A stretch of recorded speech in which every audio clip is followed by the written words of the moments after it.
Alexandre Dalfarra. Tudo bom, Alexandre? Tudo bem? Dalfarra, nome bom esse, Farra. Bom, Alexandre, seja bem-vindo. Uma pessoa que tem farra no nome. Tem farra no nome, né? Alexandre não tem cara de muita farra, não. Tem um jeito mais quietinho. Essa época passou, né? Tablado de Arruar, que nome legal, né? Bom, Tablado de Arruar. Sonoro, né? Sonoro. O Alexandre estava explicando aqui antes de começar o programa que arruar vem de fazer arruaça, né? Ir pra tem rua. esse significado, de fazer arruaça. Tal. É um verbo não muito usado, mas o sentido é esse. Ir pra rua, causar. Sei lá. Causar. Eu achei que tivesse alguma referência com artesanato, fazer alguma coisa, cerâmica, algum tecido, alguma coisa, não sei. É de arruaça mesmo. Tipo alguma coisa de tear, alguma coisa nesse sentido, assim, sabe? Arruar, legal. Quanto tempo tem o tablado? Fez 10 anos agora, 10 anos. em 2011, agora está fazendo 11 já. O arruar vem do espetáculo, a ideia de fazer espetáculo na rua, essa coisa? O grupo nasceu como um grupo de teatro de rua. A gente começou trabalhando com uma peça assim, bem de uma farsa, né? Chamava Farsa do Monumento, isso em 2000. Farsa do Monumento. E essa foi a primeira peça do grupo, a gente tinha essa ideia de pesquisar o teatro de rua, só que depois a gente mudou um pouco, assim. Era uma referência a um monumento específico? Essa peça tinha a ver com o monumento ao Dom Pedro II, lá no Rio de Janeiro, que, enfim, foi numa festa acho que dos 400 anos, acho, do Rio de Janeiro. De Brasil. Do Brasil. Ocorreu um evento nessa festa tal, e que foi a inauguração dessa estátua. Só que deu tudo errado, então a peça retomava um pouco essa brincadeira. Foi a nossa primeira peça. Mas daí depois a gente mudou bastante assim, a ideia de só fazer rua. A gente tem já algumas 3 peças que a gente fez não na rua, essa que a gente está agora é a terceira. Essa que está em cartaz, Mateus 10. Mateus 10. Vamos falar daqui a pouco. E a gente fica um pouco nessa oscilação, assim, entre a rua. É extremamente diferente em tudo, né? O teatro de rua com o teatro que se faz dentro de uma sala de espetáculo. Quer dizer, em termos de dramaturgia, em termos de atuação, tudo, né? Muito diferente. É que, assim, na verdade, de teatro mesmo, a gente fez só uma peça, quer dizer, essa relação mais do palco italiano, a plateia, a luz só no palco, a plateia não tão iluminada, quer dizer, toda essa convenção mais convencional, clássica, assim mesmo, clássica, sei lá, a gente trabalhou pouco. Então, em geral, a gente costuma também usar essa ideia de como ocupar o espaço, né? Tem um pouco essa pergunta sempre, seja na rua ou no espaço fechado. Vocês fizeram 3 montagens para teatro em sala. Mas, pelo que você está me dizendo, 2 são para ambientes específicos. Não convencionais. São relações não convencionais, assim, com o público e com o espaço mesmo. O que é muito legal, né? Que até a bagagem que vocês têm de teatro de rua favorece, né? Favorece. Mas tem muita coisa que é diferente mesmo, assim. Também, no próprio teatro de rua, a gente foi mudando um pouco. No começo, a gente foi bem nessa ideia, assim, mais... Primeira coisa que vem à mente quando você fala teatro de rua, né? Farsa, palhaço. Aí, logo na sequência, a gente já foi para uma peça que é mais agite-prop, uma coisa política, assim, muito direta. E na terceira peça de rua, que é o Helena Pede Perdão e a Esbofeteada, já é uma relação totalmente destrutiva, assim, de intervenção mesmo na rua. A gente usa os espaços, te invade um banco, e um bar também, de verdade, assim. Então, tudo isso entra na peça, tem uma relação mais de intervenção mesmo, pensamento sobre... De assalto, tomar de assalto. Por aí. Tem essa ideia. Quando você chega, por exemplo, no espetáculo de rua, você vai fazer, sei lá, numa praça, em algum lugar, vocês vão primeiro, estudam o ambiente, como é que é a coisa, onde é que tem um bar, onde é que tem um banco, onde é que tem... Sim, com certeza. O Helena foi muito pensado para isso, assim, para ele ter sempre uma relação com o que é específico do lugar onde a gente está se apresentando. Trazer essa personalidade do espaço para dentro da peça, entendeu? Sempre, nunca tratar o espaço como neutro.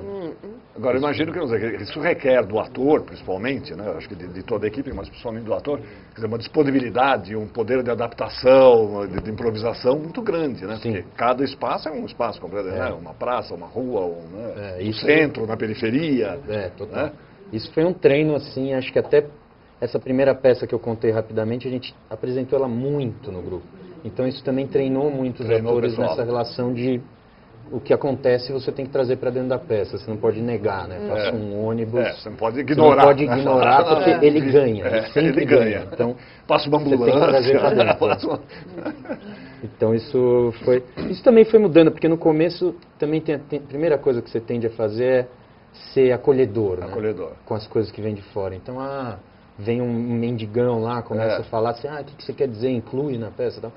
Depois também a gente foi ganhando já mais tarimba com isso, e daí foi mais complexo. Já sabe eliminar com facilidade. Né? Também falou, não, sai fora. Isso faz parte da peça também, sabe? Então é uma relação mais... Você vai aprimorando essa relação com o espaço e com o que acontece. Né? Que sai um pouco também desse estereótipo de que tem que incluir tudo. Não necessariamente, né? Às vezes também você...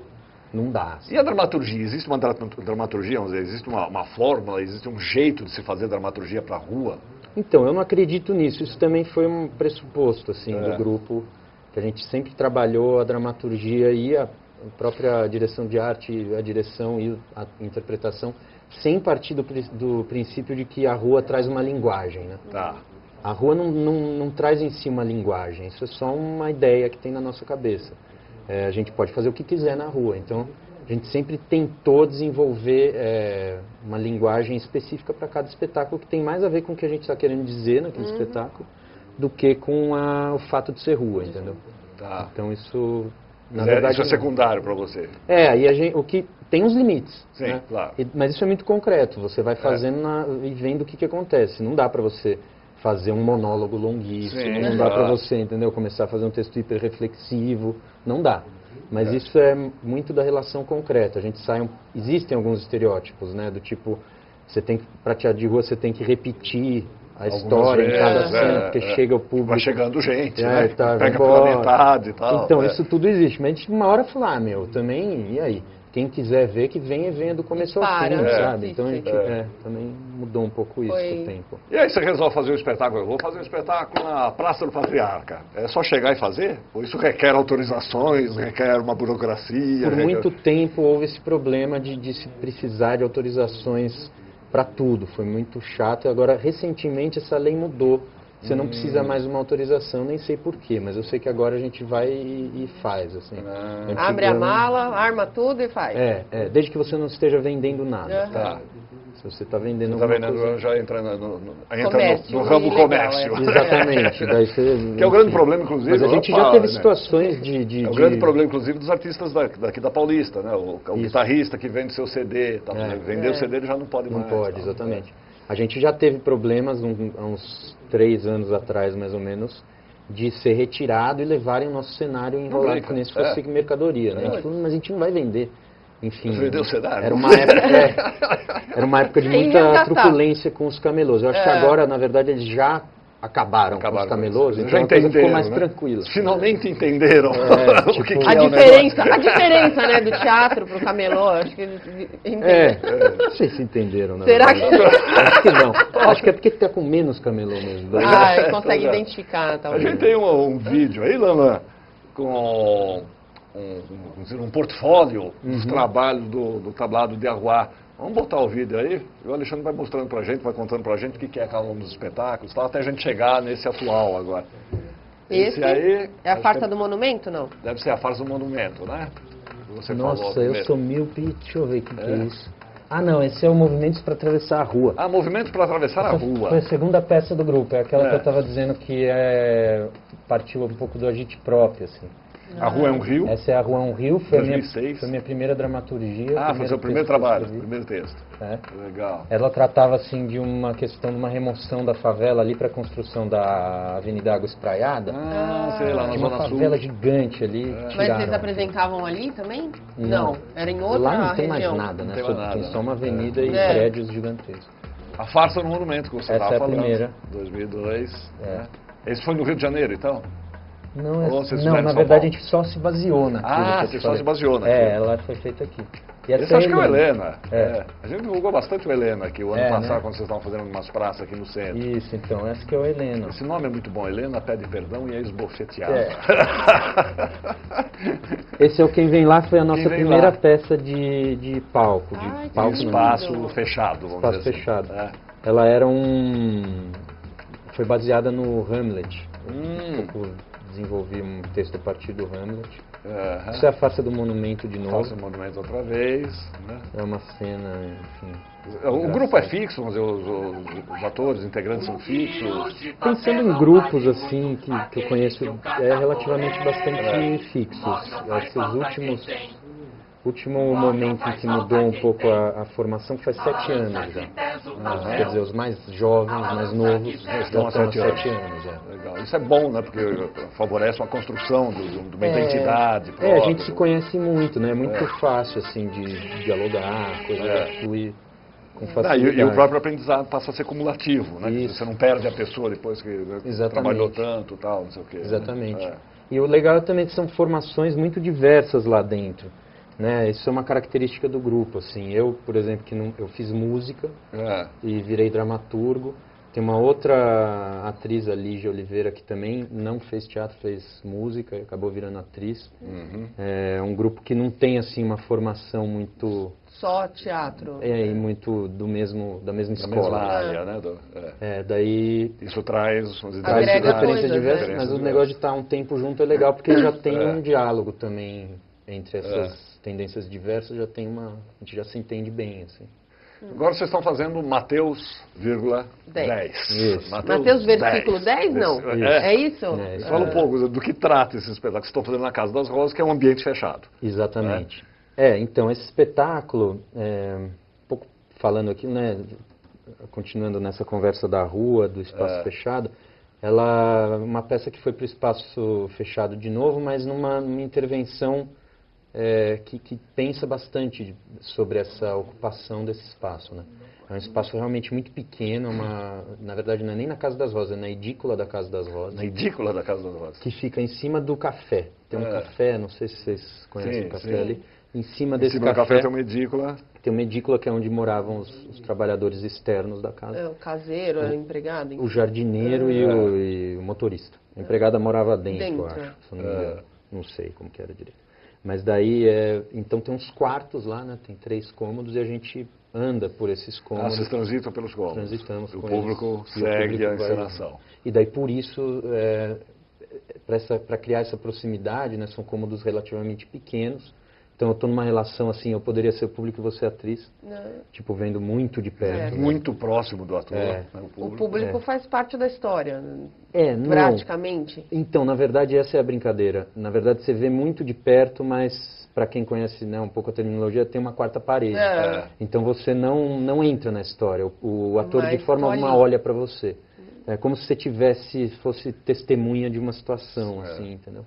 Em que você não participa, mas você está muito... Você participa assim, enquanto... Você vai olhando pelo olho da fechadura que está exatamente. acontecendo ali dentro daquele cômodo. Mas a gente não te joga para dentro da cena, eu odeio isso. Não é muito a nossa pegada.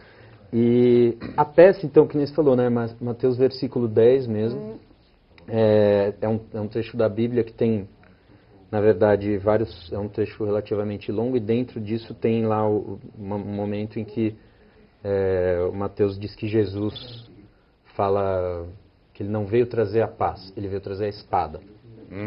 E essa passagem fica um pouco na cabeça da personagem principal da peça e acaba confundindo bastante ele, que é o pastor Otávio. Pastor Otávio. Então a peça trata sobre esse sujeito, que é um pastor evangélico, e que fica com essa referência da espada, esse negócio na com cabeça. essa ideia na cabeça um pouco obsessivamente, assim, e acaba como que inventando uma espécie de doutrina própria dele, assim. A partir desse trecho. A partir dessa ideia. Que é uma coisa, assim, muito comum, né, isso que eu ia falar, isso é muito comum. Quer dizer, a interpretação que se dá a determinadas passagens da Bíblia acaba gerando né, igrejas com linhas diferentes, que é uma coisa diferentes. Que é uma coisa que acho que o protestantismo trouxe muito, né, essa proliferação de igrejas com especificidades, assim, porque você interpreta a Bíblia do jeito que você quiser, né? Então ele traz um pouco essa passagem. E não tem ninguém para te falar se é certo ou se não é, né? Exatamente. Tá dentro da tua cabeça. Porque não tem essa mediação que o catolicismo ainda trazia de um sacerdote que daí precisa falar, inclusive, em latim, né? Originalmente, e não tem outras interpretações. Não dá para ele chegar lá, que nem os evangélicos fazem, e fala um trecho da Bíblia e interpreta daquilo sempre no fim, que é para pedir um dinheiro. Exatamente. Né? Sempre a conclusão é essa. Mas, enfim, a nossa ideia é um pouco pegar essa figura do pastor e não entrar muito nesse estereótipo, que eu acho que é mais ou menos um estereótipo, né, de que o pastor rouba dinheiro dos pobres e enriquece a partir disso e tal, que é uma coisa que a gente sabe, seria fácil, né, eu acho, bater no pastor, mostrar como ele é um calhorda e tal. Execrar E ele. é uma generalização até meio perigosa, porque nem todos são assim. Exatamente. Tem muita ideia de determinados pastores, Exatamente. não sei o quê, mas nem todos são assim. Existem igrejas evangélicas que são muito sérias, são antigas, tem história, tem tradição. Exatamente. Então a nossa ideia foi trazer, um pouco pensar sobre o que seria esse pastor, essa figura que está ali lidando com a esperança de tanta gente, né? Se ele entrasse em crise. Se ele Agora, em na algum peça, momento... vamos dizer, é o pastor e mais quem? Daí tem o pastor, tem a mulher dele, A mulher dele. tem uma fiel, Tem uma que fiel. chama-se Jéssica, e é uma figura importante. Tem a mãe dessa fiel também, que se chama Maria. Enfim, tem uma certa teia de relações. Tem um outro casal também, um pouco mais distante, enfim, e um outro pastor superior. Tem uma teia de relações ali que configura um pouco, vamos dizer, esse ambiente um pouco mais privado do pastor. Em um momento só é que a gente vai para um culto. Depois de muito tempo que você teve em contato com esse pastor na casa dele e tal, você vê ele no culto, demora um pouco. E, enfim, daí essa obsessão dele que eu estava falando, né, e essa criação quase de uma doutrina própria mesmo, ele acaba com isso, ele acaba cometendo um crime que vai um pouco gerar todo conflito, o desenrolar, todo o desenrolar da história. A gente tem umas imagens aí do Mateus 10, tablado de Arruá, na Casa das Rosas. Que dias que estão fazendo? É de quinta a domingo. De quinta a domingo. Quinta a sábado é às 20 horas e domingo é às 15h30.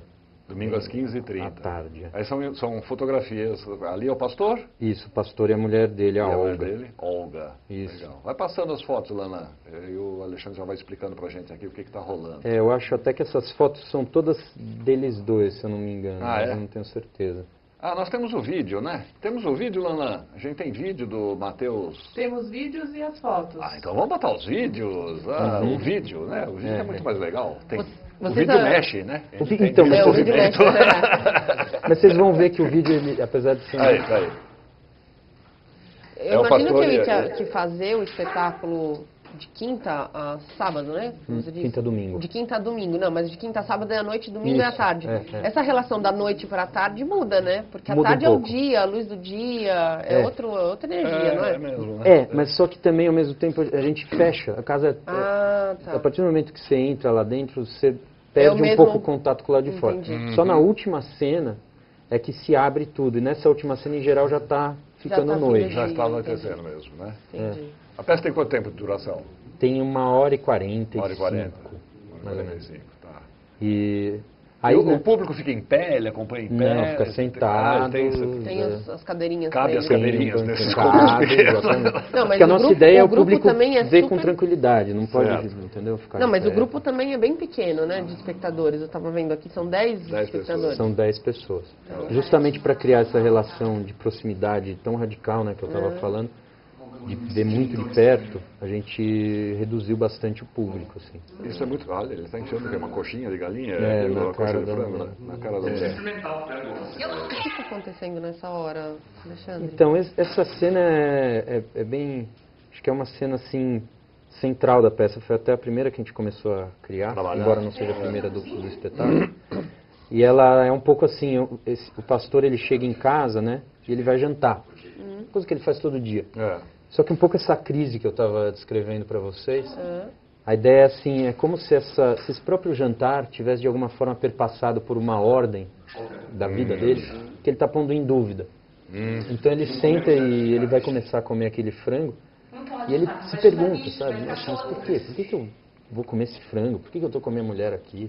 Por que eu sou pastor? Começa a questionar tudo, né? Porque o questionamento começa por causa desse versículo, do versículo e da própria atuação dele como pastor, que a gente brinca assim, que é como se fosse um momento de lucidez, na verdade, mais do que de loucura, porque ele está lá pregando para aquelas pessoas e ele vê que elas obedecem incondicionalmente. Cegamente. Qualquer coisa que ele disser, elas vão fazer. Ele fala, nossa, mas por quê, né? Por que eu estou nesse lugar que, se eu disser para eles se matarem, todos, uma porcentagem vai se matar. sabe? Que Sei vai lá. acreditar na minha fé, na minha palavra. Isso é verdade. Você pega o Edir Macedo, ele fala qualquer absurdo que ele disser, as pessoas Houve seguem. aquele caso célebre nos Estados Unidos. Isso, né? exatamente. Quanto? Mais de 100 pessoas se mataram. Ative o intervalo. Intervalo, Lalan? Pô, mas Opa. já? Pô, Não era desagradável esse Ai. Então, Mateus 10 até dia... até dia 22 de julho. Depois a gente vai voltar, até importante isso, que a gente vai voltar na Oswald de Andrade. Obrigado, Prazerzão, obrigado obrigado. receber você aqui. Muito obrigado. Sucesso lá pro Prazer pessoal do Tablado de Arruá. Sim, obrigado. Obrigada, Alexandre. Muito obrigado. Prazerzão, por receber, viu? prazer.